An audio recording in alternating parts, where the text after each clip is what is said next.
La prothèse robotisée. Une solution qui semble idéale pour retrouver une part d'autonomie chez celles et ceux qui ont été amputés d'un bras. Mais si les progrès technologiques ont permis de créer des prothèses extrêmement performantes, ça ne suffit pas. Il faut pouvoir les contrôler de manière naturelle. Et leur mode de contrôle actuel reste encore trop laborieux pour de nombreux utilisateurs.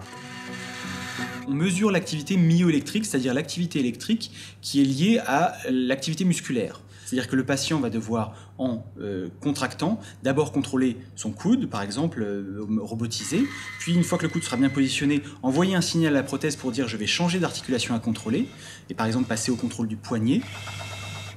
À l'image d'un instrument de musique, une telle prothèse demande un apprentissage difficile, en particulier pour les personnes amputées au-dessus du coude.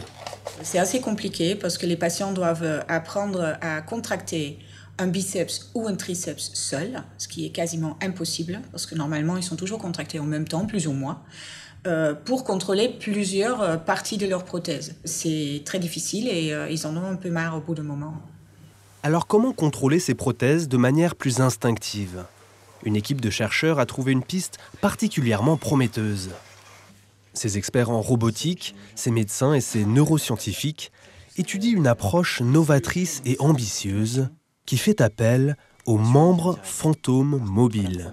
Qu'est-ce que c'est un membre fantôme ? D'abord, c'est en fait un ressenti de présence de membre alors que ce membre-là, il a été enlevé. On a récemment montré que plus de 75% des patients amputés de bras ont des sensations de membres fantômes sur lesquels ils peuvent agir. Donc ils ont un membre fantôme qu'ils peuvent mobiliser. Quand on met la main sur le membre résiduel, donc du bras, quand on parle des amputés au-dessus du coude bien sûr, quand ils bougent leur membre fantôme, on peut sentir des contractions musculaires sous sa main.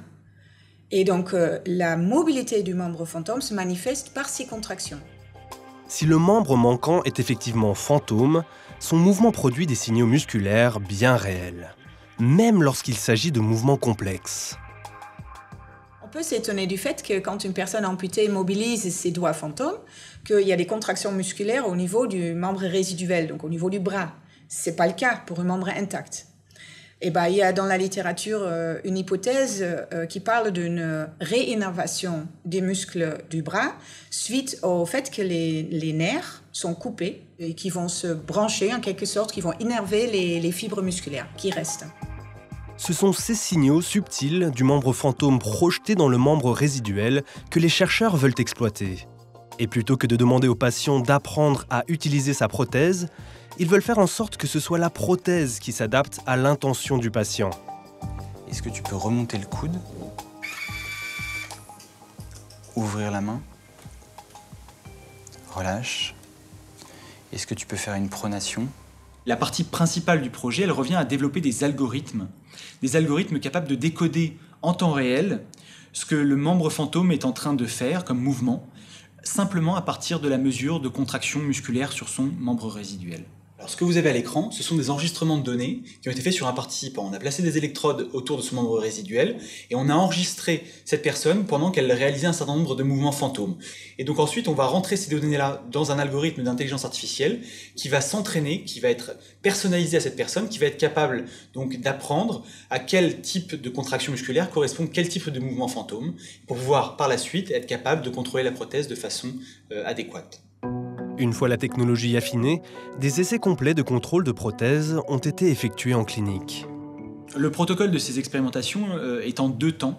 La première partie consiste à entraîner l'algorithme d'intelligence artificielle et à personnaliser cet algorithme pour le participant. Nous avons filmé la partie de test de ces essais, durant lesquels les participants étaient au contrôle de la prothèse via la mobilisation de leur membre fantôme pour arriver à réaliser des tâches fonctionnelles de saisie d'objets.